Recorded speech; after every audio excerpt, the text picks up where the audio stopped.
بسم الله الرحمن الرحيم. السلام عليكم ورحمة الله وبركاته. கண்ணியம் நிறைந்த இஸ்லாமிய சகோதரர்களே, தாய்மார்களே, எனக்கு தரப்பட்டிருக்கக்கூடிய தலைப்பு இன்றைய கலாச்சார உலகில் இஸ்லாமிய மக்களின் பொறுப்பு என்ற தலைப்பு எனக்கு தந்திருக்கிறார்கள். இதனுடைய யதார்த்தமான நிலையை முதலில் நான் தெரிந்து கொள்ள வேண்டும். இன்றைய காலகட்டம் நாகரிகத்தினுடைய உச்சகட்டம் என்று பேசுகிறார்கள். சூப்பர் பவர் என்று சொல்லப்படுகின்ற மிக அதிநவீன காலகட்டத்திலே நாம் வாழுகிறோம் என்று பேசுகிறார்கள். எனவே பழையங்காலத்தினுடைய நடைமுறைகள், இதுவரையில் நாம் கடைபிடித்து வந்த கொள்கைகள், கோட்பாடுகள், இவைகள் அத்தனையுமே மண்ணுக்கு அடியில் சென்றுவிட வேண்டும் என்பதுதான் நம்மை போன்ற இஸ்லாமியர்கள் உட்பட அனைவர்களும் நினைக்கிறார்கள். கலாச்சாரத்துடைய சீரழிவின் விளிம்புக்கே சென்றிருக்கிறார்கள். நாகரிக இந்த உலகத்திலே மேலை நாட்டினுடைய கலாச்சாரங்கள் இல்லாத மனிதர்கள் உண்டா? முஸ்லீமாக இருக்கட்டும், முஸ்லீம் அல்லாதவர்களாக இருக்கட்டும், யாராக இருந்தாலும் மேலை நாட்டினுடைய நாகரிகங்கள், அவர்களுடைய கலாச்சாரங்கள் இன்றைக்கு நம்மை அறியாமலேயே நம்முடைய வீடுகளிலே, நம்முடைய இல்லங்களிலே, நாம் வாழுகின்ற ஒவ்வொரு இடத்திலேயும் அது பிரதிபலித்துக் கொண்டே இருக்கிறது. இதை நான் கற்பனையிலே சொல்லவில்லை, மிக மிஞ்சியும் நான் சொல்லவில்லை. நம்முடைய இல்லங்களை எடுத்துக்கொள்ளுங்கள். டிவி இல்லாத ஒரு வீடு உண்டா? டிவி இல்லாத ஒரு வீடு உண்டா? பழஞ்சோறு இல்லாத வீடு உண்டு நம்மள. கஞ்சிக்கு வழி இல்லாதவர்கள் நம்முடைய நாட்டிலே இன்றைக்கும் வாழ்கிறார்கள்.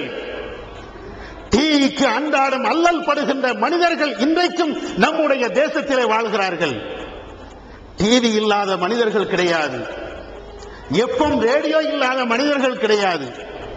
நம்முடைய இந்திய நாட்டுக்கு, தாய் நாட்டுக்கு, தமிழ்நாட்டுக்கு நீங்கள் சென்றால், பெரிய பெரிய வளர்ந்த நாடை நான் சொல்லவில்லை, நம்முடைய நாட்டிற்கு நாம் சென்றால் சாதாரணமா சைக்கிள்ல போறான, சைக்கிள்ல போகக்கூடியவன் ஒரு எஃப்எம் ரேடியோ சாதாரணமா, அதான் எஃப்எம் ரேடியோ தான் 10 ரூபாய் கிடைக்கும். இங்க உள்ள 10 ரூபாய் இல்ல, நம்ம ஊர் 10 ரூபாய்.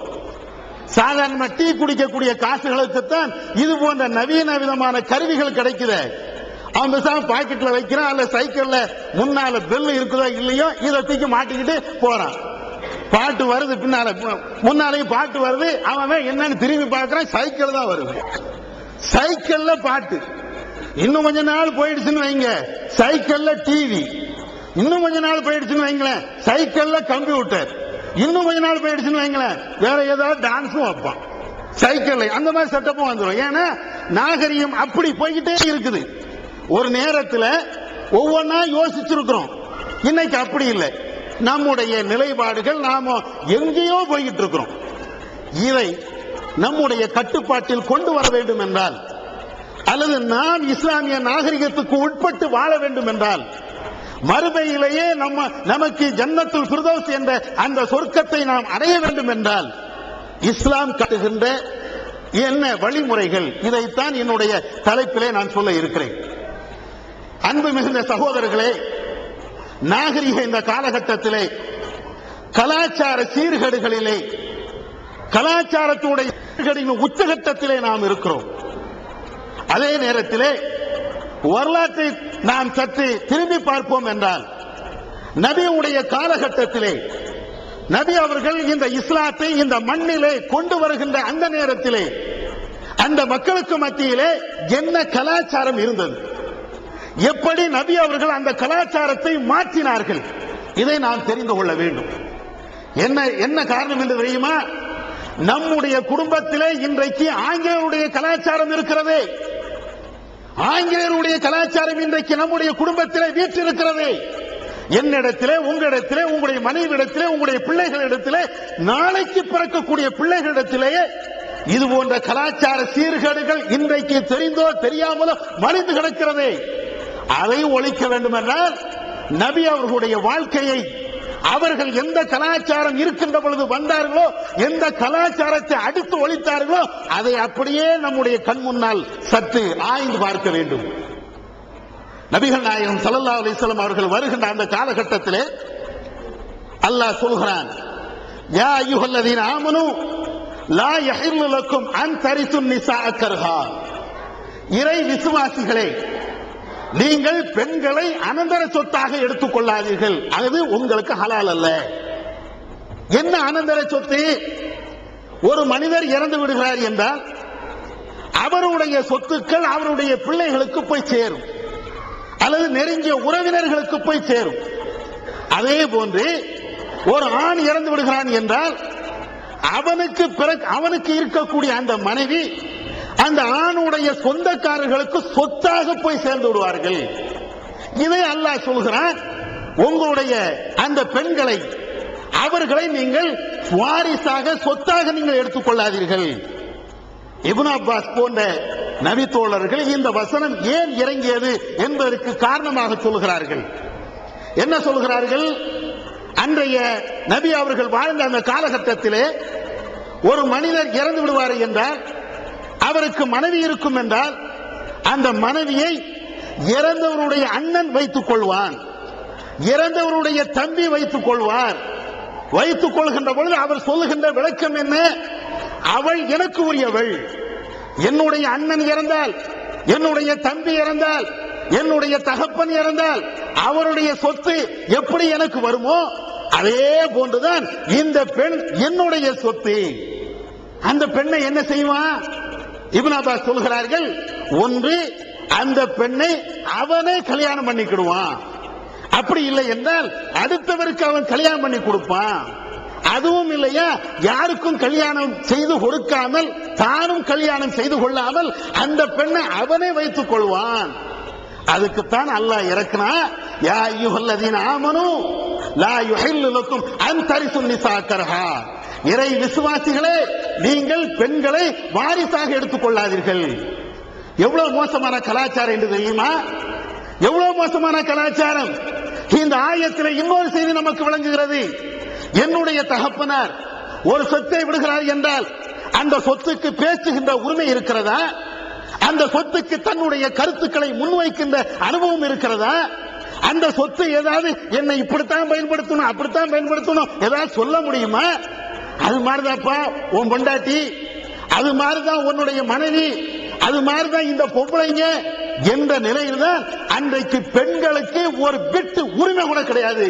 அதுதான் அன்னைக்கு ரசூலுல்லாஹ் இஸ்லாத்தை சொல்லுகின்ற அந்த நேரத்திலே அல்லாஹ்வுடைய தூதரை இந்த மண்ணிலே லா இலாஹ இல்லல்லாஹ் முஹம்மது ரசூலுல்லாஹ் என்று சொன்னார்களே, அந்த நேரத்தில் பெண்களை பெண்களை என்று கூட அவர்கள் மதிக்கவில்லை. சாதாரணமாக கட்டையாக, வெறும் மட்டையாக, ஏதோ இந்த தெருக்களிலே கிடைக்கக்கூடிய ஒரு குப்பைகளாக, கூலங்களாக, சவரங்களாகத்தான் அவர்கள் பயன்படுத்தியிருக்கிறார்கள். இன்னும் சொல்ல வேண்டும் என்றால், நபிகள் நாயகம் ஸல்லல்லாஹு அலைஹி வஸல்லம் அவருடைய காலகட்டத்திலே இன்னொரு கலாச்சாரம் அல்லாஹ் சொல்லுகிறான், வலா தன்கிஹு மா நகஹ ஆபாவுக்கும் மினன் நிசா. அல்லாஹ் சொல்கிறான், இறை விசுவாசிகளே, உங்களுடைய தகப்பனார் யாரை திருமணம் முடித்திருக்கிறாரோ அவரை நீங்கள் திருமணம் செய்யாதீர்கள். இதை விட கேடு வேற எங்கேயா இருக்குமா? நாகரிக உலகம் என்று சொல்லுகிறோமே, இந்த நாகரிக உலகத்தில் தாயை கல்யாணம் பண்ண வரலாறு இருக்காது, தங்கச்சியை கல்யாணம் பண்ண வரலாறு இருக்காது, வேற வரலாறு இருக்கலாம். ஒரு ஆணை கல்யாணம் பண்ண வரலாறு இருக்குது, ஒரு பெண்ணை கல்யாணம் பண்ண வரலாறு இருக்குது. ஆனால் தாயை கல்யாணம் பண்ண வரலாறு இருக்குதா? தந்தையை கல்யாணம் பண்ண வரலாறு இருக்குதா? ஒரு பிள்ளை அன்னைக்கு இருந்துச்சே, நபியுடைய காலத்தில் இருந்துச்சே. அல்லாஹ் சொல்றானே, வலா தன்கிஹு மா நகஹ ஆபாவுக்கும் மினன் நிசா. பெண்களை, உங்களுடைய தாய்மார்களை நீங்க திருமணம் பண்ணாதீங்க. எவ்வளவு பெரிய கொடுமை. இன்னொரு கொடுமையை நான் உங்கள்ட்ட சொல்றேன். அன்னை ஆயிஷா ரலியல்லாஹு தஆலா அன்ஹா அவர்கள் அறிவிக்கிறார்கள். புகாரி போன்ற நூல்களிலே இந்த செய்திகளை பார்க்கலாம். நபிகள் நாயகம் ஸல்லல்லாஹு அலைஹி வஸல்லம் அவருடைய காலகட்டத்தில் நடந்த நிகழ்ச்சிகளை ஆயிஷா அவர்கள் அப்படியே ரத்தின சுருக்கமாக சொல்கிறார்கள். ஜாஹிலியாவுடைய காலகட்டத்திலே, அறியாமை காலகட்டத்திலே திருமணங்கள் என்பது 4 முறைகளில் நடைபெறும். திருமணம் என்பது 4 வழிமுறைகளிலே நடக்கும். அதிலே ஒன்று என்ன? இன்றைக்கு எப்படி இஸ்லாத்தின் அடிப்படையில் நீங்கள் திருமணம் செய்கிறீர்களோ ஒரு வழி, ஒரு பெண்ணுக்கு அந்த பெண்ணை பெற்றெடுத்த தாயோ தந்தையோ அல்லது மகனோ அவர் இருந்து திருமணம் செய்து வைப்பாரு இஸ்லாத்தின் அடிப்படையில். இதே போன்று ஒரு திருமணம் அன்றைக்கு நடந்தது. இன்னும் ஒரு 3 திருமணம் நடந்தது. அதை நீங்க கேள்விப்பட்டீங்கன்னா இன்றைக்கு நாகரிகம் சொல்றமே இதெல்லாம் குப்பன்னு சொல்லிடலாம். அவ்வளவு மோசமா நடந்திருக்கு அன்னைக்கு. என்ன அது? ஒரு திருமணம் என்பது அப்படின்னு சொல்லக்கூடியது. அப்படின்னா என்ன?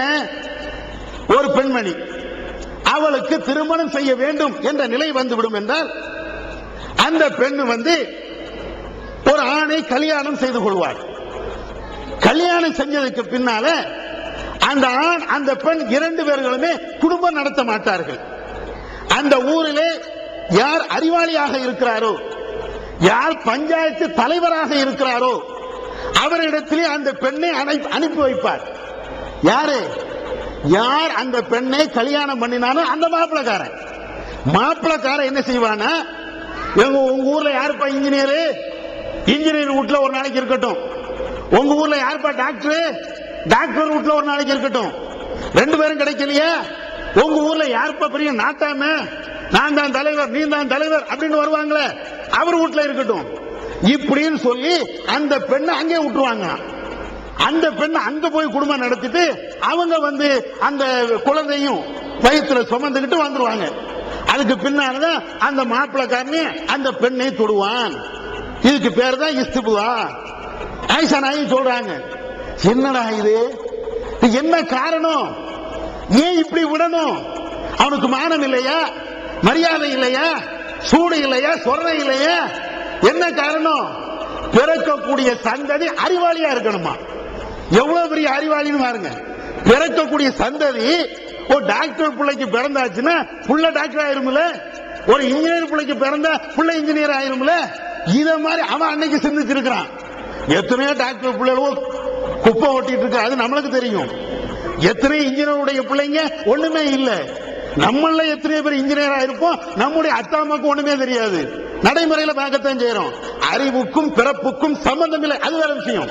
அதே நேரத்தில் அன்றைக்கு அவர்கள் நினைத்துக் கொண்டது, இப்படி விட்டால் என் மானம் போனாலும் பிரச்சனை இல்லை, என் மனது யாரோடு போனாலும் பிரச்சனை இல்லை, எனக்கு இப்படி ஒரு வாழ்க்கை வேணும்னு நினைச்சான். அன்னைக்கு அப்படி இருந்துச்சான். அதே மாதிரி இன்னொரு திருமணம். அந்த திருமணம் என்ன? ஒரு பெண்மணி அவள் திருமணம் முடிக்க வேண்டும் என்றால் அவ என் வீட்டுக்கு யாருனாலும் வரலாம். அதுக்கு பின்னால அந்த பெண்ணு குழந்தையும் பெற்றெடுப்பாளாம். குழந்தையை பெற்றெடுத்ததுக்கு பின்னால யார் யாரெல்லாம் அந்த பெண்ணோடு தொடர்பு வைத்திருந்தார்களோ அவர்கள் அத்தனை பேரையும் அந்த பெண்ணை கூப்பிடுவானாம்.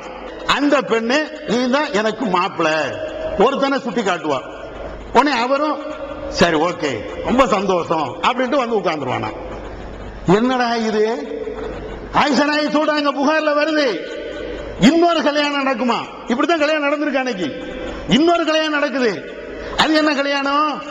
ஊர்ல திருவிழா நடக்கும். நம்ம ஊர்ல கந்தூரி நடக்குதா இல்லையா? யானை ஊர்வலம், ஆலிம்சா நம்முடைய முனாஃபி மௌலவி சொன்னது மாதிரி டிஜிட்டல் மியூசிக்ல அப்படியே யானை மேல ஆலிம்சாக்கள் ஏறி வருகின்ற அந்த காட்சி, ஊரெல்லாம் தெருக்கள் எல்லாம் வீதிகளை எல்லாம் லைட்டுகளை போட விட்டு அப்படியே இளவட்டங்கள் எல்லாம் இளைஞர்களை பார்க்கின்ற அந்த காட்சி, இது அன்னைக்கு இருக்கத்தானே செஞ்சுச்சு. ஏதோ நாகரிக காலத்தில் இன்னைக்கு தான் வந்திருக்குன்னு நினைக்காதீங்க. அன்னைக்கு இது மாதிரி இருந்துச்சுதான். இதே மாதிரி இளவட்டங்கள் ஒரு பக்கம் வேற மாதிரி கோணத்தில் அப்படியே சுத்தி சுத்தி வர்றது, இதே மாதிரி இருக்குமா? அப்ப எந்த பெண் திருமணம் முடிக்கணும்னு விரும்புறாளோ அவ வீட்டுக்கு முன்னால ஒரு கொடி நட்டிடுவானாம், நான் கல்யாணம் பண்ண போறேன். அதுதான் அடையாளமா. குழந்தைய பெற்று எடுத்துட்டு இருக்கும்போது அந்த நாட்டாமக்காரும் வந்துறாரு. எல்லா ஊர்லயும் ஒரு தலைவர் இருப்பாங்கல்ல பஞ்சாயத்து பண்றதுக்குன்னு.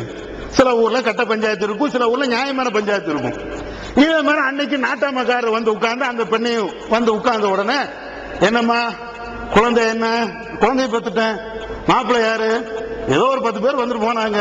சரி இருக்கட்டும், அவங்க எல்லாம் வந்துட்டாங்க, நீ சொல்லு இப்ப யாரு? உடனே அவரு சொல்லுவாரு, நான் சொல்லட்டா? அந்த குழந்தையும் பாக்குறது, நிக்கக்கூடிய ஆட்களையும் பாக்குறது, குழந்தையும் பாக்குறது, இருக்கக்கூடிய ஆளையும் பாக்குறது. குழந்தை யார் சாயல இருக்குது, அதே சாயல எவனா ஒருத்தன் என்ன வைங்க, இவன் தான் மாப்பிள்ளை, இவன் தான் மாப்பிள்ளன்னு வாங்கலாம். புகார்ல வருது. இப்படி கல்யாணம் நடக்குமா? இதுல இருந்து கிரேட் எஸ்கேப் ஆறதுக்கு ஒரு அழகான ஐடியா நானே உங்களுக்கு சொல்லி தர்றேன். அதாவது குருடனாகவும் சப்பானியனாகவும் மூக்கு பெரியனாகவும் கால் உடைந்தனாகவும் கை உடைந்தனாகவும் கூணனு இது எல்லா குறையும் ஒரே ஆளுக்கு இருக்கும்ல, அவன் வரக்கூடாது அப்படின்னு சொல்லிட்டீங்கன்னா நல்ல ஐடியா. இதுல இருந்து தப்பிச்சிடலாம். நித்திய ஜீவனை அடையக்கூடிய வழி என்னன்னு கேட்டா காட்டி இதுதான் வழிங்கிறீங்க. இதுல நிறைய பொய் இருக்குன்னு கேட்டா ஆமா எங்களுக்கு தெரியுமே, மனித கரங்கள் விளையாடு இருக்கு ஆமா எங்களுக்கு தெரியுமே அப்படிங்கிறீங்க. அடுக்கடுக்கான கேள்வி கணைகளுக்கு அமைதி காத்த பாதிரியார்கள், படிக்க முடியாத பைபிள் வசனங்கள், கிறிஸ்தவர்களை திணற வைத்த விவாதம் ஒரு டிவிடியாக, விலை ரூபாய் 30 மட்டுமே, கொரியர் செலவு தனி. கிடைக்கும் இடம் TNTJ வீடியோ விஷன், எண் 30, அரண்மனைக்காரன் தெரு, மண்ணடி, சென்னை 1. செல் 9500168989. திருக்குரான் தமிழாக்கம் பி ஜெயினலாபிதீன்.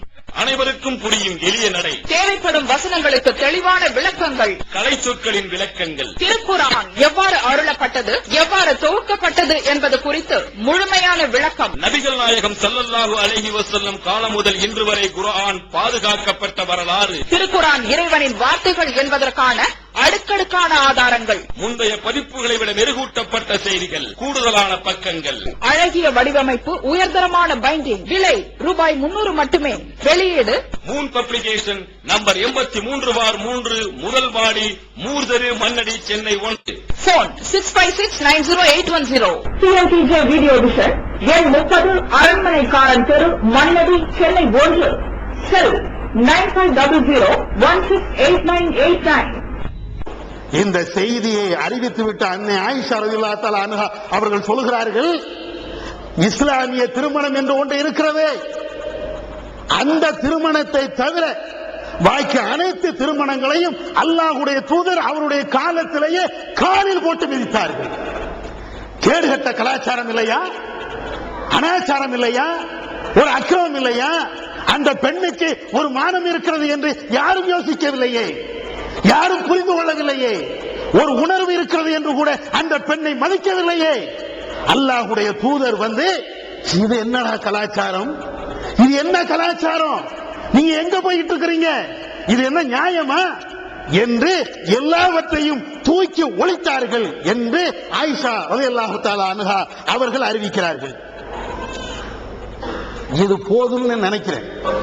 சுருக்கமா சொல்றதுனால, அன்றைக்கு உள்ள காலகட்டத்தில் நபி அவர்கள் இஸ்லாத்தை கொண்டு வருகின்ற அந்த நேரத்தில் அந்த மக்களுடைய நிலைப்பாடுகள் எப்படி இருக்கும் அப்படின்னு நீங்க பாத்துக்கிடுங்க. பெண்கள் விஷயத்திலே, ஒழுக்க விஷயத்திலே, இன்னும் சொல்ல போனா இன்னும் வழங்கணும், இப்படி கல்யாணம் பண்ணது அந்த ஊர்ல பெருமை. இப்படி பண்றது அதுதான் பெருமையா. ஹலாலா பண்ணிட்டீங்கன்னு வைங்க, இருக்கேன் அப்படின்னு போயிருவான். நம்மள மாதிரி நீங்க ஹலாலா பண்ணிட்டு இருக்கிறோமே, இத மாதிரி ஒரு பெண்ணை அவங்க வீட்டுல போய் பெண் தாரீங்களா அப்படின்னா, நம்ம ஊர் கல்யாணம் கிடையாது, அதையும் தெரிஞ்சுக்கணும்ல. நம்ம ஊர் கல்யாணம்னா என்னது? வீடுதாரியா, நகைதாரியா. இங்க இருக்கக்கூடிய ஆட்களுக்கெல்லாம் நம்ம ஊர்ல எவ்வளவு மதிப்பு தெரியுமா? வெளிநாட்டு மாப்பிள, அரை வெளிநாட்டு மாப்பிள. இங்க வந்து பார்த்தா தான் தெரியுது அந்த மாப்பிளையுடைய லட்சணம். அங்க நீங்க போய் பாத்தீங்கன்னா வெளிநாட்டு மாப்பிள எத்தனை ஆயிரம், எவ்வளவு நாள் நான் தாரேன், கிராய்க்கு நீங்க 4 கல்யாணம் பண்ணாலும் 5ஆவது தடவை பொண்ணு தரத்துக்கு தயாரா இருக்கிறாங்க. ஏன்னா வெளிநாட்டு மாப்பிள்ளையா. நீங்க படுகின்ற இந்த பாட்டை, நீங்கள் சிந்துகின்ற இந்த கண்ணீரை அங்கு இருக்கக்கூடிய ஒரு ஆள் நேரடியாக பார்த்தார்கள் என்றால் அது நிலைமையே வேற. இங்க நீங்க படுகிறீங்களே பாடு, அதை அவங்க வந்து பார்க்கணும். ஆனா நீங்க இங்க படுகின்ற இந்த பாட்டை அங்க ஊர்ல வந்து காட்ட மாட்டீங்க. அப்படியே சண்டை அடிச்சுக்கிட்டு அப்படி தெருல வரும்போது பார்க்கணுமே, அதுக்குன்னு ஒரு நட. இந்த மேலப்பாளையம் தென்காசியில வந்துட்டீங்கன்னா ஒரு பைக் வேற வாங்கிடுவாங்க. அப்படி சண்டை அடிச்சுக்கிட்டு அப்படி பேண்டை இன் பண்ணிட்டு டி ஷர்ட்டை போட்டுக்கிட்டு இங்க இருந்து அங்க ஒரு ஓட்டம், அங்க இருந்து இங்க ஒரு ஓட்டம், அந்த தெருவை சுத்தி ஒருக்க, இந்த தெருவோட சுத்தி ஒருக்க பார்ப்பாங்க. ஆஹா, நீங்க இங்க படுகின்ற இந்த பாட்டை அங்க ஊர்ல வந்து காட்ட மாட்டீங்களே. அப்படியே சண்டை அடிச்சுக்கிட்டு அப்படி தெருல வரும்போது பார்க்கணுமே, அதுக்குன்னு ஒரு நட. இந்த மேலப்பாளையம் தென்காசியில வந்துட்டீங்கன்னா ஒரு பைக் வேற வாங்கிடுவாங்க. அப்படி சண்டை அடிச்சுக்கிட்டு அப்படி பேண்டை இன் பண்ணிட்டு டி ஷர்ட்டை போட்டுக்கிட்டு இங்க இருந்து அங்க ஒரு ஓட்டம், அங்க இருந்து இங்க ஒரு ஓட்டம், அந்த தெருவை சுத்தி ஒருக்க, இந்த தெருவோட சுத்தி ஒருக்க பார்ப்பாங்க. ஆஹா, என் புள்ள வீட்டுல உள்ள மரியாதை கொண்டாட்டுக்குள்ள மரியாதை, கல்யாணம் பண்ணலன்னா அந்த வட்டாரத்தில் இருக்கக்கூடிய பொம்பளைகிட்ட இருக்கக்கூடிய மரியாதை, சுபஹானல்லாஹ், அது ஒரு மாதிரி வேற மாதிரி. இந்த விளையாட்டை நான் சொல்லல. இத மாதிரி காசுக்கு ஆசைப்பட்டு அந்த பெண்ணு வீட்டுல இருந்து எவ்வளவு காசை கறக்க முடியுமோ அவ்வளவு காசை கறந்துகிட்டு அந்த திருமணத்தை நான் பேசவில்லை, இஸ்லாம் பேசல. மகர் கொடுத்து செய்கின்ற அந்த திருமணம், இது போன்ற அந்த திருமணத்தை நபியுடைய காலகட்டத்தில் செய்து இருந்தால் அது அசிங்கம். என்னடா இது என்ன திருமணம் பண்ணிட்டான்? போனா பெண்ணுடைய தகப்பனாட்டு போய் பொண்ணை கேட்டான், அவரும் தாரன்ட்டாரு, சரின்னு முடிச்சுட்டு வந்துட்டான். லூஸ்தனமா இல்லையா? ஆனா அந்த பொண்ணை ரோட்ல விடுறான், அந்த பொண்ணை 10 பேர் பார்க்கட்டும், ஒரு 1000 பேர் பார்க்கட்டும், அதை அனுபவிக்கட்டும், அதான்ற நாகரிகம் அப்படின்னு அன்னைக்கு சொன்னான். இன்றைக்கும் அது மாதிரி நாகரிகம் கொஞ்சம் கொஞ்சம் இருக்குது, உங்களுக்கும் தெரியும். இன்றைக்கும் இது போன்ற நாகரிகம் என்ற பெயரிலே தன்னுடைய மனைவியை, தன்னுடைய மகளை அல்லது தனக்கு தெரிந்தவர்களை இது போன்ற விஷயங்களுக்காக வேண்டி பயன்படுத்துகின்ற காட்சிகள் இன்றைக்கும் பார்க்கலாம். அப்ப இந்த அளவுக்குத்தான் நபி அவருடைய காலகட்டத்தில் அனாச்சாரத்தின் விளிம்பிலே இருந்தார்கள். நாகரிகத்தின் பேரால் வாழுகிறோம் என்று அன்றைக்கு அவர்கள் சொல்லவில்லை. ஆனால் அவர்களுடைய செயல்பாடுகள், செயல் திட்டங்கள் மிக மோசமாக இருந்தது. அல்லாஹ்வுடைய தூதர் இறங்குகிறார்கள். அல்லாஹ்வுடைய தூதர் இறங்கி எப்படி மாற்றினாங்க நீங்க பாருங்க. இன்றைக்கு நாமளும் அது மாதிரிதான் இருக்கிறோம். எப்படி எப்படி கலாச்சார சீர்கேடுகள் இருக்கிறோம் என்பதை நான் இரண்டாவது சொல்றேன். ஆனாலும் கூட நபிகள் நாயகம் ஸல்லல்லாஹு அலைஹி வஸல்லம் அவர்கள் எப்படி மாற்றினாங்க? ஒரே ஒரு வசனம், இன்ன ஹாதல் குர்ஆன் யஹ்தி லில்லதி ஹிய அக்வம். நபிகள் நாயகம் ஸல்லல்லாஹு அலைஹி வஸல்லம் அவர்கள் அந்த மக்களுக்கு மத்தியிலே இந்த வேத வசனங்களை அப்படியே அள்ளி போடுகிறார்கள். அல்லாஹ் சொல்கிறானே, இந்த திருமறை குர்ஆன் எது சத்திய வழியோ, எது நாகரிகமோ, எது மனிதனுக்கு தகுந்த சரியான பாதையோ அதைத்தான் இந்த வேதம் கற்றுக் கொடுக்கிறது. நபிகள் நாயகம் ஸல்லல்லாஹு அலைஹி வஸல்லம் அவர்கள் இந்த ஆயத்தை அப்படியே போடுறாங்க. இன்னும் சொல்ல போனால் நபிகள் நாயகம் ஸல்லல்லாஹு அலைஹி சொல்றாங்க, இன்னமா புஇஸ்து லியுத்தம்மம சாலிஹல் அக்லாக். நான் நற்குணங்களை, நல்ல குணங்களை போதிக்க வேண்டும் என்பதற்காக வேண்டித்தான் நான் அனுப்பப்பட்டிருக்கிறேன். நபிகள் நாயகம் ஸல்லல்லாஹு அலைஹி சொல்றாங்க, நல்ல கலாச்சாரத்தை போதிப்பதற்குத்தான் நான் அனுப்பப்பட்டிருக்கிறேன். எந்த அளவுக்கு என்றால், அல்லாஹ் சொல்லுகின்ற இந்த வசனம், நபி அவர்கள் போதிக்கின்ற இந்த போதனை இதோடு ரசூலா நிக்கல. அதை எப்படி செயல் வடிவத்தில் கொண்டு வந்தாங்க அப்படிங்கிற பாருங்களேன். அபூதர் கிஃபாரி எங்கக்கூடிய ஒரு நபித்தோழர், உங்களுக்கெல்லாம் தெரியும், கேள்விப்பட்டிருப்பீர்கள். இந்த அபூதர் கிஃபாரி எங்கக்கூடிய இந்த நபித்தோழர் நபிகள் நாயகம் ஸல்லல்லாஹு அலைஹி வஸல்லம் அவருடைய காலகட்டத்தில் மக்காவில் வாழுகின்ற அந்த நேரத்தில் இவர் மக்காவுக்கு பக்கத்தில் இருக்கக்கூடிய இன்னொரு பகுதியிலே வாழ்கிறார். அந்த நேரத்திலே அவர் கேள்விப்படுகிறார், மக்காவில் ஏதோ ஒரு புதிய மனுஷன் வந்திருக்கிறாராம், அவர் என்னமெல்லாமோ சொல்றாராம். அவரிடத்தில் செய்தி இப்படி வருகிறது. வந்த உடனே தன்னுடைய நண்பரை கூப்பிடுகிறார்.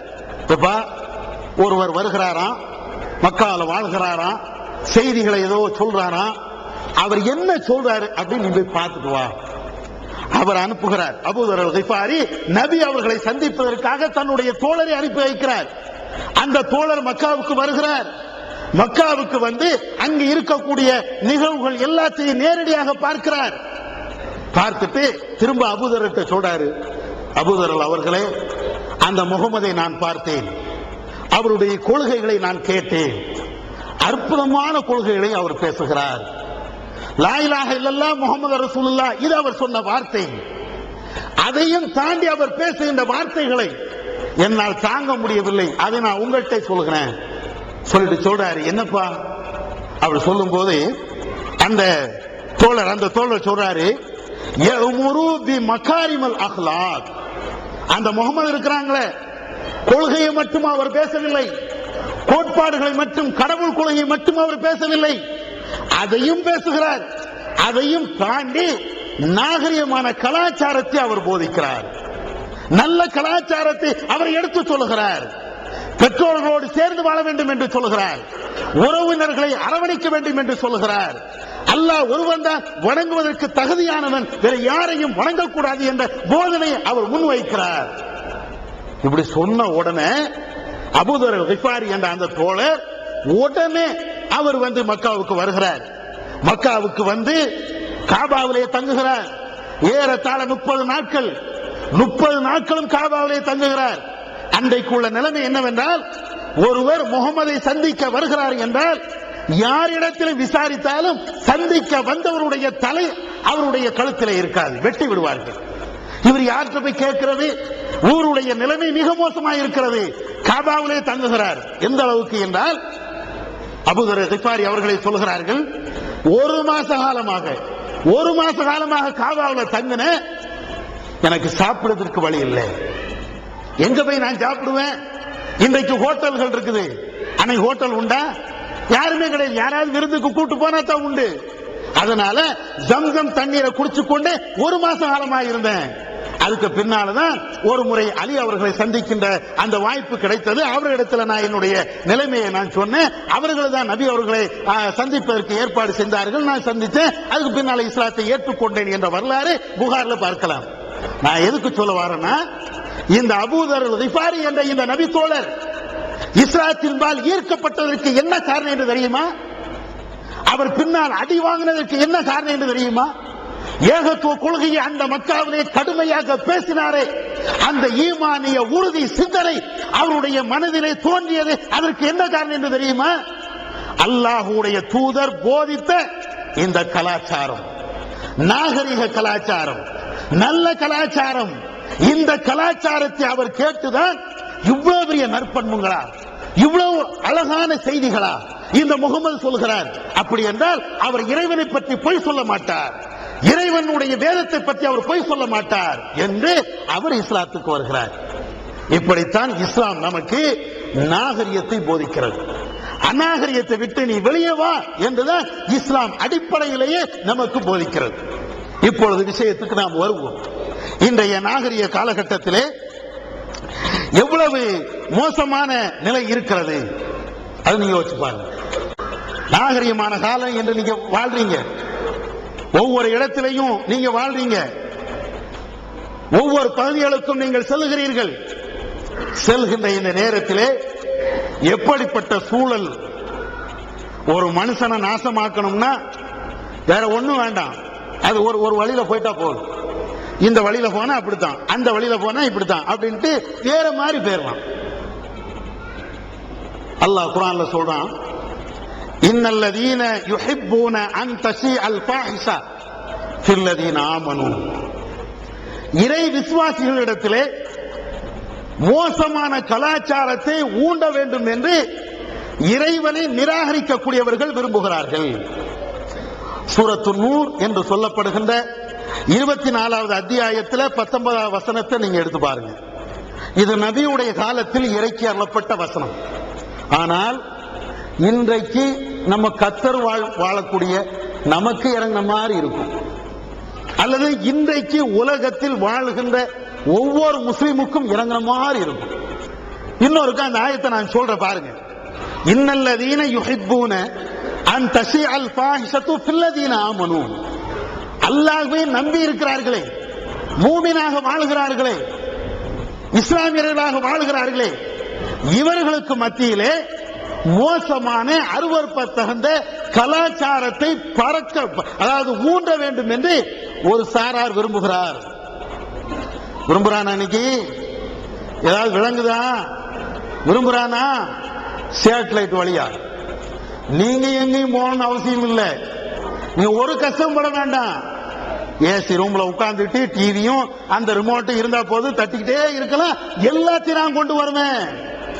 கொண்டு வந்து இறக்குறானா? கொண்டு வந்து இறக்குறானா? நம்ம ஊர் கலாச்சாரத்தை அப்படியே கொஞ்சம் யோசிச்சு பாருங்க.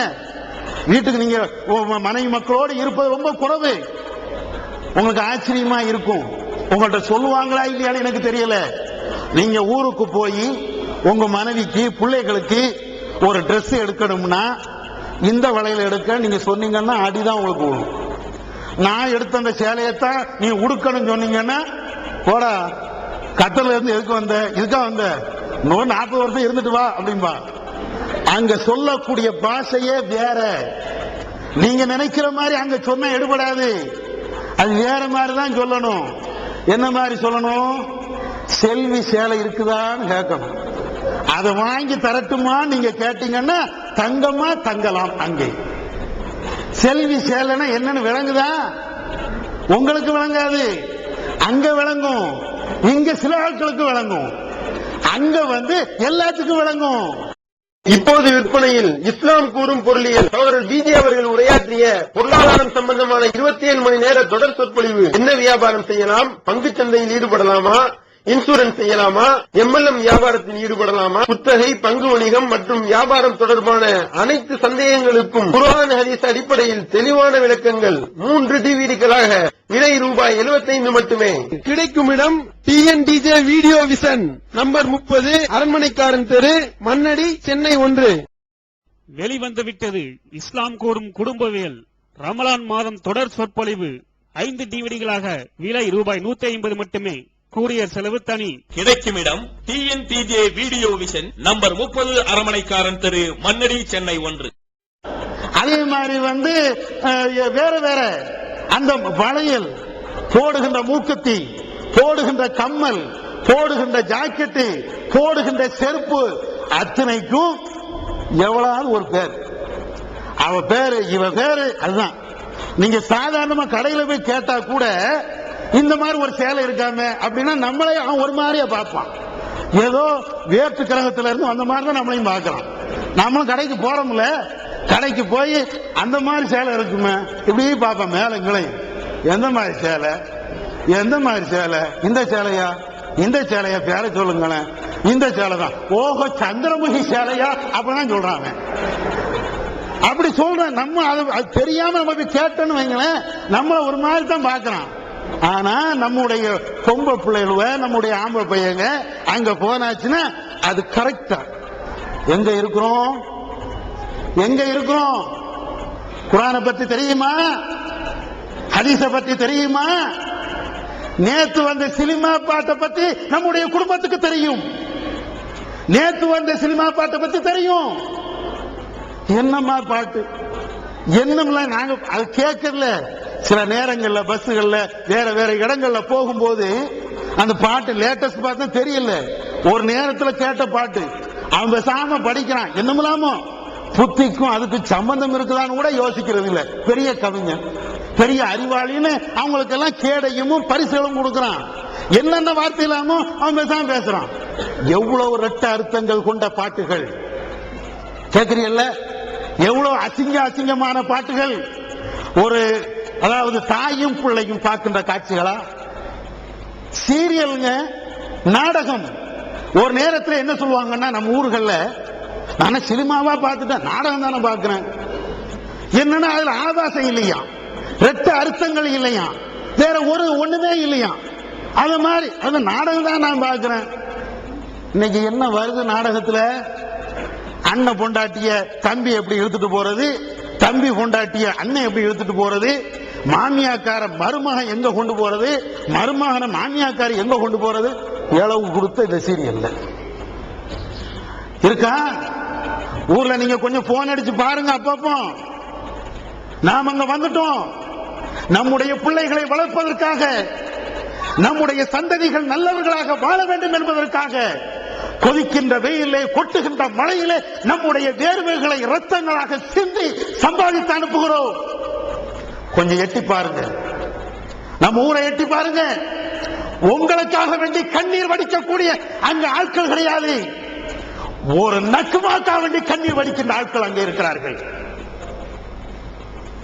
நீங்க நினைக்கிறீங்க ஏன் சினிமாவில் அந்த சீரியல்ல வந்த உடனே அவ அழுவா காசு வாங்கிட்டு, நம்ம அம்மா, நம்முடைய தாய், நம்முடைய தங்கச்சி, நம்முடைய அண்ணன், நம்முடைய தம்பி எல்லாரும் நாம கொடுத்த அந்த டிவியை வச்சு முன்னால உட்கார்ந்து சேர போட்டு ஒரு மணி நேரம் நீங்க இங்க இருந்து அடிப்பீங்க, போன் அடிப்பீங்க, ரிங்கு போயிட்டே இருக்கும். இருக்கா, ரிங்கு போய்கிட்டே இருக்கும்.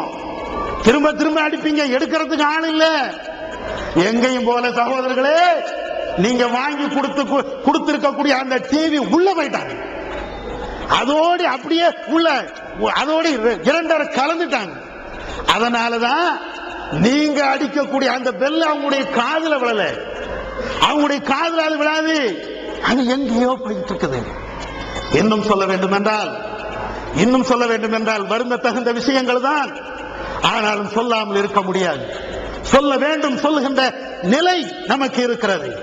இஸ்லாமியாக வாழுகின்ற நாம் நம்முடைய ஊர் என்ன கொஞ்சம் திரும்பி பார்த்தீங்கன்னா, ஒரு நேரத்தில் வயசுக்கு வந்த பிள்ளைங்க வெளியில எட்டி பார்ப்பது அரிது. பார்த்திருக்கீங்களா? எங்க ஊர்ல என்ன நீங்க பாத்தீங்கன்னா, பகல் நேரத்தில் எந்த பிள்ளையும் வயசுக்கு வந்த பிள்ளை வெளியே வராது.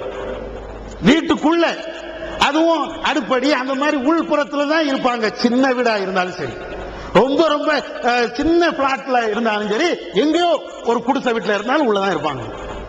இன்னைக்கு எங்க நீங்க எங்க இருக்கிறீங்க? உங்களுக்கு எந்த பஜார் எங்க இருக்குன்னு தெரியாது. நம்ம வீட்டு பெண்கள்கிட்ட கேட்டால் தஞ்சாவூர்ல எந்த கடையில எப்போ கடையை திறப்பான், எப்போ மூடுவான், எந்த பொருள் வாங்கலாம் என்று அவங்களுடைய பிங்கர் டிப்ஸ் வச்சிருக்காங்க. கொஞ்சம் விசாரிச்சு பாருங்க. ஏதோ ஒரு கிராமத்தில் இருந்து நீங்க வந்திருப்பீங்க. ஏதோ ஒரு கிராமம், உங்களுக்கு இருக்கக்கூடிய மாவட்டத்துடைய தலைநகருடைய பேர் உங்களுக்கு தெரியுதோ இல்லையோ, அந்த தலைநகரத்தினுடைய மூலை முடுக்கில் இருக்கக்கூடிய கடையினுடைய லிஸ்ட் அவங்களுக்கு தெரியும். விசாரிச்சு பாருங்க. 1-2 பேர் விதிவிலக்கா இருக்கலாம். எல்லாத்திலும் விதிவிலக்குங்கிற மாதிரி சில இடங்கள்ல விதிவிலக்கா இருக்கலாம். என்ன காரணம்? அந்த நாகரிகம், சினிமா செய்கின்ற அந்த வேலை, சீரியல் செய்கின்ற அந்த வேலை அவர்களை அறியாமலேயே அவர்களை இழுத்துக்கொண்டு எங்கேயோ செல்கிறது. அல்லாஹ்விடத்தில் மறுமையிலே பதில் சொல்லுகின்ற நிலையில் நாம இருக்கிறோம். சம்பாத்தி மட்டும்தான் நம்மளுக்கு கடமையா? சம்பாத்தியம் மட்டும்தான் நம்முடைய கடமையா? குல்லுக்கும் ராயின் வ குல்லுக்கும் மஸ்ஊலுன் அன் ரஅயத்திஹி. ஒவ்வொரு மனிதனும் பொறுப்புதாரி. அவன் தன்னுடைய பொறுப்பை பற்றி மறுமையிலே விசாரிக்கப்படுவான். அர்-ரஜுலு ராயத்துன் அலா அஹ்லிஹி. ஒரு மனிதன் அவனுடைய குடும்பத்திற்கு அவன் பொறுப்பாளி. வல் மர்அத்து ராயத்துன் அலா ஜௌஜி அஹ்லிஹா. ஒரு பெண்மணி அவளுடைய கணவனின் குடும்பத்திற்கு பொறுப்புதாரி. நபிகள் நாயகம் ஸல்லல்லாஹு அலைஹி வஸல்லம் சொன்னாங்களே, அந்த அடிப்படையில் இன்றைக்கு நாம ஒரு பொறுப்புதாரி. சம்பாத்தியம் பண்ணி கொடுக்கிறதுக்கு மட்டும்தான் பொறுப்புதாரியா? மாசம் இங்கிருந்து வாங்கக்கூடிய ரியாலை நம்முடைய இந்திய கரன்சிகளாக நீங்கள் அனுப்புகிறீர்களே, அதோடு முடிஞ்சு போச்சா? உங்களுடைய டியூட்டி அதோடு முடிஞ்சு போச்சா? இங்க நாயா பேயாக வேலை செய்து நீங்கள் அனுப்புகிறீர்களே, ஆயா அப்படியே. எங்க உமாக்கு நான் 10,000 அனுப்புனேன், என் மனைவிக்கு நான் 5,000 அனுப்புனேன், என் அக்காவுக்கு நான் 2,000 கொடுத்தேன், என் தங்கச்சிக்கு நான் 2,000 கொடுத்தேன். சமுதாயம் நலன் என்று வருகின்ற இந்த ஜமாத்தார்களுக்கு என்னால் முடிந்த உதவி செய்துவிட்டு முடிஞ்சு போச்சா சகோதரர்களே? இல்ல சகோதரர்களே, இல்ல. இது எல்லாத்தையும் விட உங்க குடும்பத்துக்கு நீங்கள் கொடுக்கக்கூடிய ஆயிரக்கணக்கான அந்த ரூபாய்களை விட, ஜமாத்துகளுக்கு நற்காரியங்களுக்கு நீங்கள் கொடுக்கக்கூடிய லட்சக்கணக்கான அந்த மதிப்பை விட, நம்முடைய தாய், நம்முடைய தங்கச்சி, நம்முடைய உறவுகள் அவர்கள் படிதாண்டாமல் இருப்பதற்கு, நாகரிக கலாச்சாரத்தில் வீழ்ந்து சின்ன பின்னாமல் போகாமல் இருப்பதற்கு நாமும் காரணமாயிருக்கிறோம். என்ன வழியை செஞ்சிட்டோம்? இங்க இருந்து போன போட்டு கேட்கிறோம். என்ன கேட்போம்? அம்மா நல்லா இருக்கியா? உன்னை விட்டு பிரிஞ்சு வந்த என்னால இருக்க முடியலையே. கண்ணீர் மல்க கேட்கிறோம். அழ அந்த அழுகுறையிலேயே கேட்கிறோம். அங்க தாயால, இங்க பிள்ளையால, அங்க பொண்டாட்டியால, இங்க புருஷால. அப்படித்தானே நம்முடைய வாழ்க்கையே போய்கிட்டு இருக்குது. என்னைக்காவது ஏமா நீ தொழல என்று கேட்டு என்னைக்காவது இருக்கிறோமா? குர்ஆன் ஓதுனியா, ஏண்டி ஓதலை என்று என்னைக்காவது கேட்டிருக்கோமா? பிள்ளைக்கு என்னமா ட்ரெஸ் கொடுத்த கேட்கிறோம். பிள்ளைக்கு இன்னைக்கு பால் கொடுத்தியா, இங்க இருந்து போன்ல கேட்கிறோம். தயிரை கொடுத்தியா, மோரை கொடுத்தியா, பாலை கொடுத்தியான்னு கேட்கிறோம். என் பிள்ளைக்கு குர்ஆனை படிச்சு கொடுத்தியா நீங்க கேட்டீங்களா? என் பிள்ளை ஒழுங்கா தொழுதானா அப்படி நீங்க கேட்டீங்களா? என் பிள்ளை இன்னைக்கு கரெக்டாக தெருக்களிலே போனான், வீதிகளிலே போனான், அவன் சரியாக திரும்பி வந்தானா என்று நீங்க கேட்டீங்களா?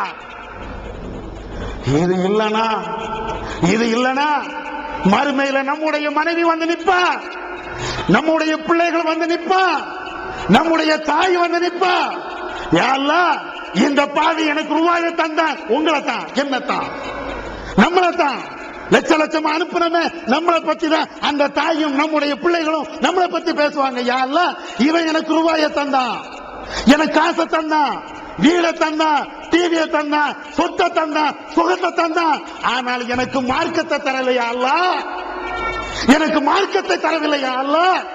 ஒரு நாளாவது தொழுதேன் என்று சொன்னிருப்பானா? நோன்பு வைத்தாயா என்று கேட்டானா? ஜக்காத்து கொடுத்தாயா என்று கேட்டானா? உம்ராவுக்கு செல்வையா என்று கேட்டானா? போய் பேசாமல் இருப்பியா என்று சொன்னானா? சொல்லலையா அல்லாஹ் என்று அவர்கள் மறுமையிலே நம்மளுக்கு எதிராக கையை தூக்கினால் இந்த காசு நமக்கு பதில் சொல்லுமா? நீங்கள் கஷ்டப்படுகிறீர்களே, வேர்வைகளை சிந்துகிறீர்களே, இந்த வேர்வை பதில் சொல்லுமா? யோசனை செய்து பார்க்கணும். அதனால சகோதரர்களே, சில விஷயங்கள் நாம கடைபிடிக்கணும், கண்டிப்பாக கடைபிடிக்கணும். ஏதோ நாம நம்முடைய தாயின் மனைவி மக்களை விட்டு பிரிஞ்சு வந்திருக்கலாம், ஆனாலும் அவர்களை கண்ட்ரோல் பண்ணுகின்ற, அவர்களை ஒழுங்காக வழி நடத்துகின்ற, கலாச்சார சீர்கட்டில இருந்து அவர்களை அப்படியே காப்பாற்றிக் கொண்டுகின்ற வழிமுறை நம்மள்கிட்ட இருக்குது. ஒண்ணுமே இல்லை நீங்க நினைக்காதீங்க, ஒண்ணுமே இல்லை நீங்க நினைக்காதீங்க, முடியும். இங்க இருந்து கொண்டு எங்கோ இருக்கக்கூடிய ஒரு கிராமத்தில் ஒரு சொத்து வாங்க முடியுதா? அப்படி என்றால் உங்களுடைய மனைவியை திருத்த முடியாதா? மனைவி மக்களுக்கு வந்து இந்த அதபுகளை, ஒழுக்கங்களை, கலாச்சார சீர்களை விளக்கி அவர்களுக்கு பேச முடியாதா? முடியும். எப்படி முடியும் தெரியுமா? நபிகள் நாயகம் ஸல்லல்லாஹு அலைஹி வஸல்லம் அவர்கள் சொல்லுகின்ற அந்த செய்திகளை, அல்லாஹ் சொல்லுகின்ற அந்த வசனங்களை உங்களுடைய தபால்ல நீங்க சொல்லுங்க, உங்களுடைய தபால்கள்ல நீங்க எழுதுங்க. ஒவ்வொரு தடவையா என்ன எழுதலாம்? முதல்ல சினிமா பார்க்காத, டிவி நான் அதுக்கு வாங்கி தரல சொல்லுங்க, சொல்லுங்க. நீங்க ஊருக்கு போனால் உங்களுடைய தாய், உங்களுடைய மனைவி பயப்படணும். மகன் வந்துட்டான் டிவி இழுத்து மூடு சொல்லணும். அல்லது நான் மகன் வரும்போது நம்ம டிவி பார்த்துட்டு இருந்தா அவன் திட்டுவான், அந்த பயம் வரணும்.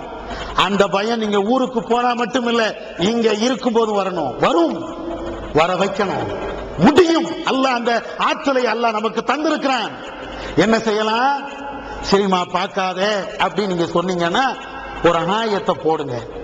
அல்லாஹ் குர்ஆன்ல சொல்றானே, வலா தக்ரபு ஸினா வலா தக்ரபுல் ஃபவாஹிஷ மா லஹர மின்ஹா வமா பதன்.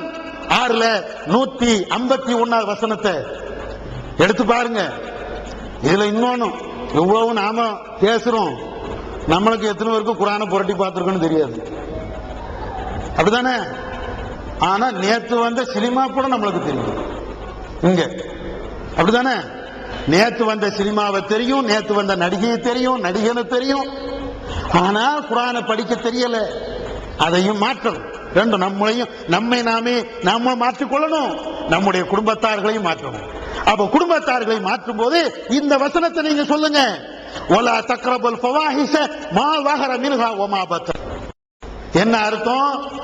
அதாவது அனாச்சாரமான காரியங்கள், அருவருப்பான காரியங்கள், மோசமான கலாச்சாரங்கள், அது பகிரங்கமா இருந்தாலும் ரகசியமா இருந்தாலும் அதை விட்டு நீ ஒதுங்கிக்கொள், அந்த பக்கமே நீ தலை வச்சு படுக்காத. அல்லாஹ் சொல்றான். பகிரங்கமாக இருந்தாலும் சரி, ரகசியமா இருந்தாலும் சரி. என்னன்னு விளங்குதா? அட தியேட்டர்ல போய் சினிமா பார்த்தாலும் சரி, வீட்டுல உட்கார்ந்துக்கிட்டு உங்க டிவியில சினிமா பார்த்தாலும் சரி. தியேட்டர்னா எல்லாரும் சேர்ந்து பார்க்கிறோம், பகிரங்கம். வீட்டுல உட்கார்ந்துனா நம்ம மட்டும்தான் உட்கார்ந்து பார்ப்போம், ரகசியம். அல்லாஹ் அப்படியே சொல்றாங்க, வலா தக்ரபுல் ஃபவாஹிஷ மா லஹர மின்ஹா வமா பதன். அட தியேட்டர்ல போய் பார்க்காத, தனியாயும் உட்கார்ந்து பார்க்காத. இதை எழுதுங்க. அல்லாஹ் இப்படி சொல்லி இருக்கிறான்.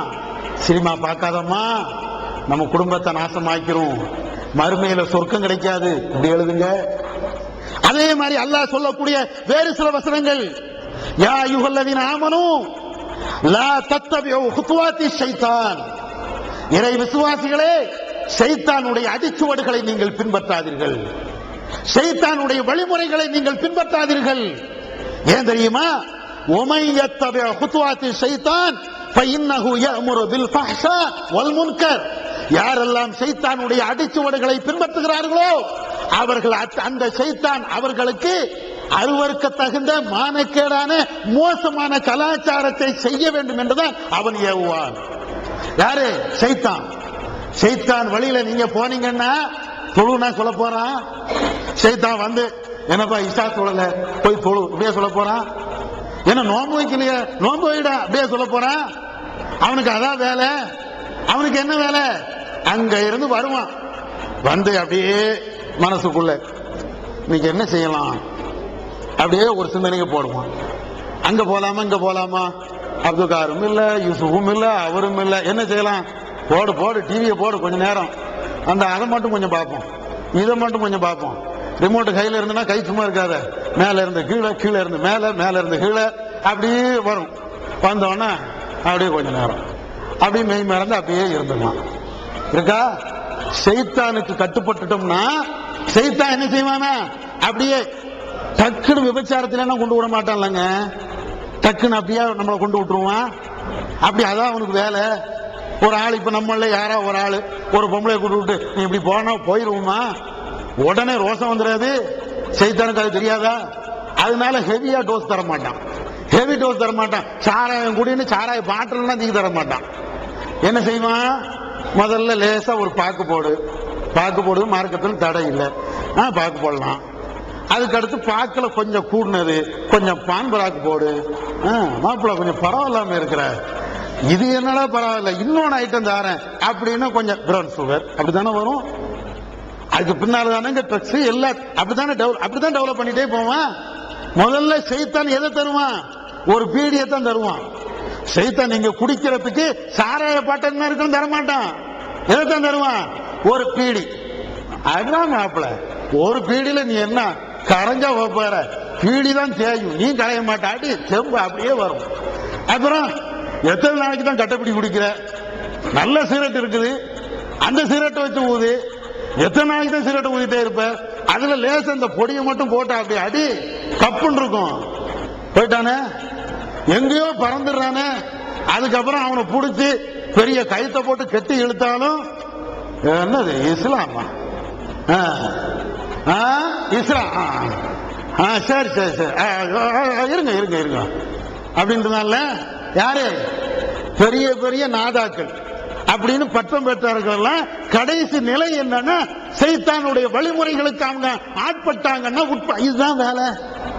அதனால சின்ன தப்பு தானே பார்க்க கூடாது. சீரியல் தானே சின்ன தப்பு தானே அப்படின்னு நீங்க பார்க்க விட்டுட்டீங்கன்னா அந்த சீரியல் அந்த சினிமா அதுதான் விபச்சாரத்தினுடைய ஒரு வாசலை திறக்குது. அதனால அல்லாஹ் சொல்றான், யா அய்யுஹல்லா தக்ரபு ஸினா, நீங்கள் ஜினாவின் பால் நெருங்க கூட செய்யாதீங்க. ஜினாவின் பால் விபச்சாரத்தின் பால் நெருங்க கூட செய்யாதீங்கன்னு அர்த்தம். நீங்க அந்த அப்படி தவறான வழிக்கு போகாதீங்கிற மட்டும் இல்ல, அதனுடைய வாசல் என்னென்ன இருக்கிறதோ அது அத்தனையும் நீங்க அடைங்க. அத்தனையும் நீங்க அடைச்சாதான் அந்த லாஸ்ட் இருக்கக்கூடிய மிக மோசமான பெரும்பாவம் என்று சொல்லப்படுகின்ற அந்த பாவத்தில் இருந்து நீங்க மீள முடியும். நபிகள் நாயகம் ஸல்லல்லாஹு அலைஹி வஸல்லம் அவர்கள் சொல்கிறார்கள், எந்த மனிதனாக இருந்தாலும் அவன் விபச்சாரத்தினுடைய ஒரு தீமையை அவன் அடையாமல் இருந்ததே இல்லை. ரசூலுல்லாஹ் சொல்றாங்க, எந்த மனிதனாக இருந்தாலும், புகார்ல இந்த செய்தி வருது, விபச்சாரத்தினுடைய ஒரு ஏதாவது ஒரு பாகத்தை அல்லது ஏதாவது ஒரு பங்களிப்பை அவன் செய்யலாம். எந்த அடிப்படையில்? நபி அவர்கள் விளக்குறாங்க, ஒரு மனிதன் தவறான கண்ணோட்டத்திலே அந்நிய பெண்ணை பார்க்கிறான் என்றால் அது அவனுடைய கண் செய்கின்ற விபச்சாரம். ரசூலுல்லாஹ் சொல்றாங்க. அதே மாதிரி அடுத்து ஒரு மனிதன் தவறான பேச்சுக்களை பேசுகிறான் என்றால் அது அவனுடைய நாக்கு செய்கின்ற விபச்சாரம். இருக்கா இருக்கா என்னன்னு தெரியுதா? பார்க்கிறது சினிமா, பேசுறது செல்போன். நீங்க பேசாம செல்போன் கொடுத்துட்டு வந்திருக்கிறீங்க, என்ன பாடுபடுது எல்லாத்துக்கும் விதிவிலக்கு இருக்குன்னு விளங்கிடுங்க. என்ன பாடு அந்த செல்போன் படுது நீங்க பாருங்க. ஊர்ல என்ன வந்து இங்கேயும் நடக்குது அங்கேயும் நடக்குது. ஆமா, இப்ப இதுக்கு அதுக்கு எக்ஸ்ட்ரா வேற ப்ளூடூத் வேற வந்திருக்குதுல, காதல் ஒரு செவுட்டு மிஷின் மாதிரி மாட்டிக்கிறான், மாட்டிக்கிட்டு இப்படியே போறான். நம்ம அப்படியே பார்ப்போம், நல்லா இருக்கு, நான் பிறகு வந்துடுறேன், நீ எங்க இருக்க, பக்கத்துல இப்படியே பாக்குறான், என்ன இது அவன் மட்டும் தனியா நின்று பேசுறானே, லூஸ் ஆயிடுச்சோ, இருக்கா அப்படின்னு பார்க்கிறான். என்ன செல்போனா இருந்ததுன்னா ஏதோ போனத்தையும் கால வச்சுட்டு ஹலோ அப்படின்னு பேசுவான். சரி போன் பேசுறான்னு வழங்கலாம். இப்ப அதான் ஒரு இன்ஸ்ட்ருமெண்ட் எங்கேயா கொண்டு வச்சுக்கிட்டு இதை மட்டும் வச்சு மாட்டினா போதுமே. கடைசி கீழ்பாக்கத்துக்கு போன் பண்ணி தான் அனுப்ப வேண்டியிருக்கு. இப்படி எனவே சகோதரர்களே, இஸ்லாம் என்பது மிக மிக கஷ்டத்தோடு வந்த ஒரு மார்க்கம். லேசாக நமக்கு கிடைத்த மாதிரி அன்றைக்கு இஸ்லாம் வரவில்லை. கஷ்டப்பட்டு தான் அதை வளர்த்தார்கள். அவர்கள் அன்றைக்கு ரத்தம் சிந்தியனால் இன்றைக்கு நாம் முஸ்லிம்களாக இருக்கிறோம். இதுவே நமக்கு சாக்காக பயன்படுத்தி கொண்டு லேசாக நம்ம வந்துட்டோம் என்ற அடிப்படையில் நாம பொருள்போக்காக அசால்ட்டாக இருப்போம் என்றால் அல்லாஹ் காப்பாற்றணும். மறுமையில வந்து ரொம்ப ரொம்ப மோசமான நிலையை நாம சந்திக்க வேண்டிய நிலை இருக்கும். எனவே இந்த நேரத்தில் நாம தெரிந்து கொள்வது, இந்த ரமலான் மாசத்துல எப்படி இறைவனை அஞ்சு நடந்து கொண்டோமோ, அல்லாஹ் ஒருத்தர் இருக்கிறான் எப்படி புரிந்து கொண்டோமோ, அந்த அடிப்படையில் எல்லா நேரத்திலையும் இறைவனை வணங்கக்கூடியவர்களாக, அல்லாஹ் ரசூலுக்கு மாத்திரம் கட்டுப்பட்டு நடக்கக்கூடியவர்களாக நாம் அனைவர்களும் நாம் வாழ்வோமாக. வல்ல அல்லாஹ் அதற்கு அருள் செய்வானாக. வாசுதாவான அல்ஹம்துலில்லாஹி ரப்பில் ஆலமீன். அஸ்ஸலாமு அலைக்கும் வரஹ்மத்துல்லாஹி வபரகாத்துஹு. தமிழ்நாடு தௌஹீத் ஜமாஅத்தின் ஆதரவற்றோர் இல்லம் இறைவனுக்கு செய்ய வேண்டிய கடமைகளுக்கு அடுத்தபடியாக பெற்றோரை பேணுவது பற்றி இஸ்லாம் அதிகமாக வலியுறுத்துகிறது. பெற்றோரை பேணாதவர்கள் மறுமையில் வெற்றி பெற முடியாது என்று இஸ்லாம் அறிவுறுத்துகிறது. ஆயினும் இஸ்லாத்தின் இந்த கட்டளையை சில முஸ்லிம்கள் அலட்சியம் செய்து பெற்றோரை வீட்டை விட்டு விரட்டுகின்றனர். பெற்றோரை பிச்சைக்காரர்களாக மாற்றுகின்றனர். இந்த அவல நிலைக்கு பரிகாரம் காணும் வகையில் முதியோர் ஆதரவு இல்லத்தை தமிழ்நாடு தௌஹீத் ஜமாஅத் நடத்துகிறது. தாயன்புடன் உணவு, உடை, மருத்துவம் உள்ளிட்ட 24 மணி நேரமும் செவிலியருடன் கூடிய பராமரிப்பு மற்றும் தனி ஆம்புலன்ஸ் வசதி இவை அனைத்தும் முற்றிலும் இலவசமாக செய்து தரப்படுகிறது.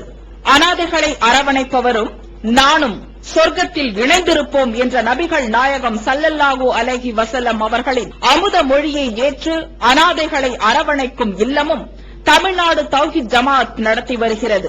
இப்பணியை தொடர்ந்து செய்திட உங்கள் நன்கொடைகளையும் ஜகாத்தையும் தாராளமாக வாரி வழங்குமாறு கேட்டுக்கொள்கிறோம். உங்களது நன்கொடைகளை டிடியாகவோ செக்காகவோ மணி ஆர்டராகவோ அனுப்பலாம். டிடி அனுப்புபவர்கள் தமிழ்நாடு தௌஹீத் ஜமாஅத் வங்கி கணக்கு எண் 7882748827 இந்தியன் வங்கி மண்ணடி கிளை என்ற பெயரில் எடுத்து அனுப்ப வேண்டிய முகவரி தமிழ்நாடு தௌஹீத் ஜமாஅத் மாநில தலைமையகம் 30 அரண்மனைக்காரன் தெரு, மண்ணடி, சென்னை 1. போன் 044252152226.